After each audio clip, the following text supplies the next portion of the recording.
वंदे मातरम। आप सभी का मेरे इस चैनल में हार्दिक स्वागत है। मार्किंग टूल का पार्ट 2 है ये। पार्ट 2 का पहला टॉपिक है मार्किंग ऑफ टेबल।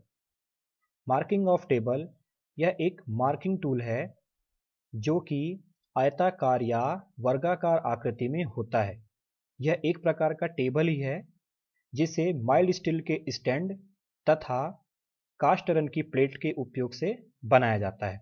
इसका स्पेसिफिकेशन इसकी लंबाई, चौड़ाई तथा ऊंचाई से ली जाती है।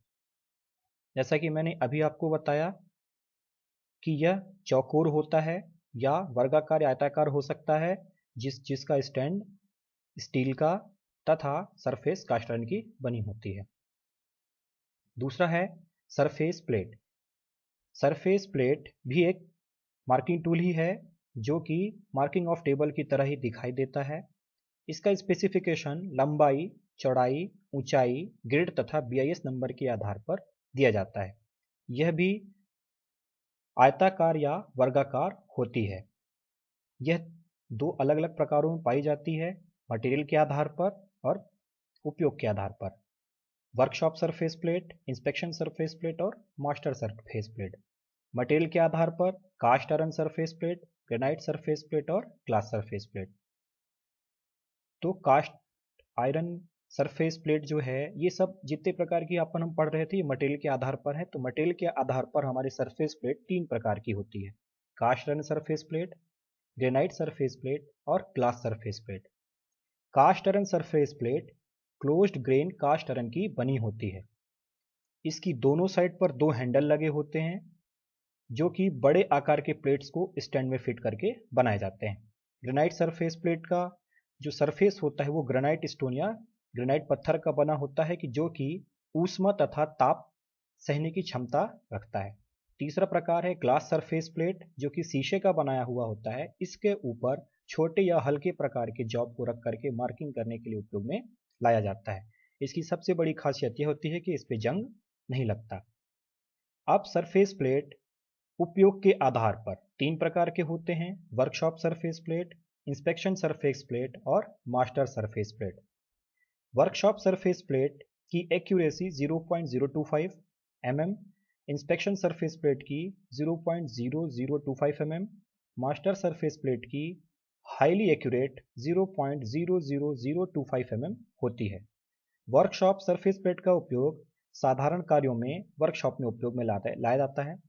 इंस्पेक्शन सरफेस प्लेट का उपयोग वर्कशॉप सरफेस प्लेट को चेक करने के लिए लिया जाता है और मास्टर सरफेस प्लेट का उपयोग इंस्पेक्शन सरफेस प्लेट को चेक करने के लिए किया जाता है। सरफेस प्लेट मैंने बताया था, सरफेस प्लेट का यह एक प्रकार है जिसे हम ग्रेनाइट सरफेस प्लेट के नाम से जानते हैं। इसका जो ऊपर जो ग्रेनाइट का स्टोन लगा हुआ है, इसकी वजह से इसे हम ग्रेनाइट सरफेस प्लेट कहते हैं। इसका अगला प्रकार है अब हमारा कॉम्बिनेशन सेट। कॉम्बिनेशन सेट भी एक मार्किंग टूल है जो कि लंबाई के आधार पर स्पेसिफाई किया जाता है और यह 300 mm से 600 mm की लंबाई में पाया जाता है, जो कि मुख्यतः कास्ट स्टील का बनाया जाता है। इसके तीन अन्य भाग होते हैं जो कि बहुत ही मुख्य भाग होते हैं। इसका पहला भाग है सेंटर हेड जो कि कास्ट स्टील का बना होता है, जिसकी दोनों भुजाओं के बीच का कोण 90 डिग्री होता है, जिसका उपयोग गोल वर्कपीस का सेंटर निकालने के लिए किया जाता है। दूसरा प्रकार है प्रोटेक्टर हेड। यह भी कास्ट स्टील की बनी होती है, जिसकी डिस्क पर 0 से 180 डिग्री तक के निशान बने होते हैं, जिसका उपयोग किसी सरफेस के कोण या टेपर को चेक करने के लिए किया जाता है। तीसरा प्रकार है स्क्वायर हेड। इसका एक सतह 90 डिग्री तथा दूसरा भाग 45 डिग्री में बना होता है। इसे कास्ट स्टील से बनाया जाता है। इसका उपयोग भी सतह की मार्किंग करने के लिए या फिर सतह की टेपरनेस को चेक करने के लिए किया जाता है। इस पर लगे स्प्लिट लेवल का उपयोग लेवल को चेक करने के लिए किया जाता है। अगला प्रकार है वर्नियर हाइट गेज।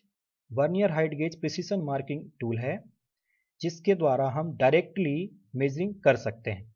इसका स्पेसिफिकेशन इसकी हाइट के अकॉर्डिंग दिया जाता है। यह 300 mm साइज में अवेलेबल होता है। यह क्रोमियम स्टील का बना होता है जिसकी लीस्ट काउंट 0.02 mm मीट्रिक में तथा ब्रिटिश में 0.001 इंच होती है। यह दो स्केलों के अल्पतमांक के आधार पर काम करता है, जिसका उपयोग वर्कशॉप में वर्कपीस की बाहरी सतह की सूक्ष्मता से मार्किंग करने के लिए किया जाता है। इसके कई सारे अन्य पार्ट्स होते हैं, जैसे कि beam, base, fine adjustment screw, column, main scale, vernier scale इत्यादि। हमारा अगला प्रकार है पंच। पंच एक मार्किंग टूल है जो कि ऑक्टागोनल या सिलिंड्रिकल आकृति में पाया जाता है, जिसकी सतह पर नर्लिंग की जाती है ताकि पकड़ मजबूत हो सके। यह 100 से 250 mm साइज में अवेलेबल होता है, जिसे हाई कार्बन स्टील से हार्ड और टेम्पर करके बनाया जाता है। ये 11 अलग अलग प्रकार के होते हैं। आइए हम सभी प्रकारों को एक एक करके समझ लेते हैं। शुरुआत के 3 प्रकार हैं डॉट पंच, प्रिक पंच और सेंटर पंच।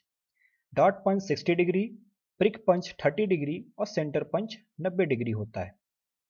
तीनों के उपयोग अलग अलग होते हैं, जैसे कि सेंटर पंच का उपयोग ड्रिल करने से पहले सेंटर पॉइंट की पंचिंग करने के लिए किया जाता है तथा नर्म धातुओं पर मार्किंग करने के लिए 30 डिग्री के प्रिक पंच का उपयोग किया जाता है।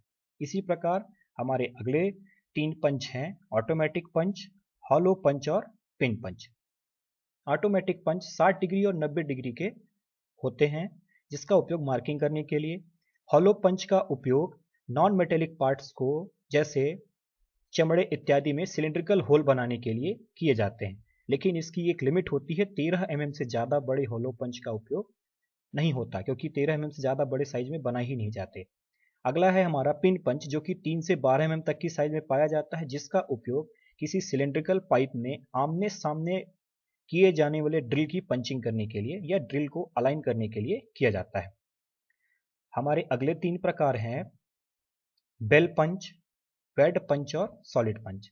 बेल पंच बिल्कुल दिखने में घंटी के समान होता है, जिसका उपयोग सिलिंड्रिकल पार्ट्स का सेंटर निकालने के लिए किया जाता है। हॉलो पंच की तरह ही उपयोग में लाया जाने वाला यह वेड पंच है। अंतर सिर्फ इसमें इतना होता है कि हॉलो पंच की अपेक्षा ये ज़्यादा बड़े व्यास के होल को काट सकता है या बना सकता है। तीसरा प्रकार है सॉलिड पंच, जो कि सेंटर पंच की तरह ही कार्य करता है, जिसका उपयोग धातु की चादर में रिवेटिंग करने के लिए किया जाता है।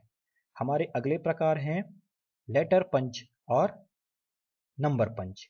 लेटर पंच में ए से जेड तक कुल 25 अक्षर होते हैं तथा 2 स्पेशल कैरेक्टर्स होते हैं, यानी कि कुल 27 पंच का एक सेट होता है, जो कि 0.8 mm से 13 mm की साइज में अवेलेबल होता है। दूसरा प्रकार है हमारा नंबर पंच, जो कि 0 से 9 mm तक, यानी कि 0 से 9 अंकों तक कुल 9 पंचों का एक सेट होता है, जो कि 0.8 mm से 13 mm की साइज में अवेलेबल होता है। कैसा लगा ये हमारा वीडियो कमेंट सेक्शन में ज़रूर बताइए, और हमारे किसी भी प्रकार की वीडियो या किसी भी यूनिट्स की नोट्स पाने के लिए कमेंट सेक्शन में बताएं। आपको नोट्स भी उचित दरों पर उपलब्ध कराई जाएगी। आने वाले वीडियो के साथ हमें बने रहिए। तब तक के लिए जय हिंद, वंदे मातरम।